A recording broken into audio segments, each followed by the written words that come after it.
लारकान मां खे ख़बर ॾींदा आहियूं। ब्यूरो चीफ सिंध हुब अली झांगर जी रिपोर्ट मुताबिक़ सिंध मलाह फोरम चेयरमैन डॉक्टर साईं रखियो मीरानी जी हिदायतुनि ते मलाहनि जे आलमी ॾियारे खे भरपूर कामयाब करण जे लाइ पूरी सिंध जियां लारकानो में भी सिंध मलाह फोरम के हेड ऑफिस में ज़िलई सदर जावेद हुसैन मीरानी की सदारत हेठ थी गुज़री, जैमें सिटी सदर सुहेल अहमद मीरानी, मुजाहिद हुसैन मीरानी, GM अब्दुल गफ़ार उर्फ सच्चू बाबा मीरानी ऐं ॿियनि अॻवाननि भरपूर शिरकत कई।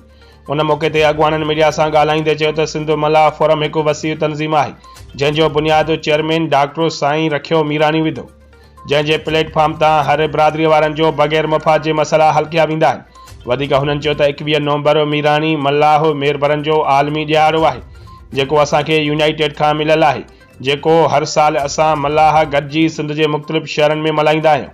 हिन साल दादू ज़िले में जोश ऐं जज़्बे सां मल्हायो वेंदो। वधीक अॻवाननि चयो त असां लारकानो जे मलाह बिरादरीअ खे अर्ज़ था कयूं त हिन आलमी ॾियारे खे कामयाब बणाइण जे लाइ गॾु थी दादू जलसे में शरीक थी ॿधीअ जो सबूत ॾींदा। असां असां त चवनि उहो असांजो कमु आहे त असां हुनखे केतिरी सहूलियत वठी ॾियूं था, हुनखे पंहिंजा केतिरा हक़ वठी ॾेई सघूं था। अल्हम्दुलिल्लाह ही क़ौम माना असांजी का नंढी न आहे।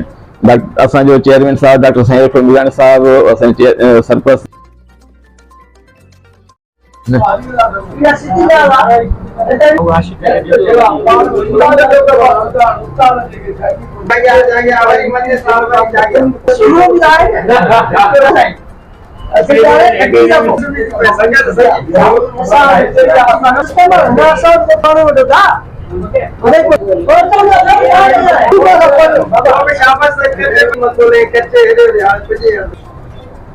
कोशिश करते हैं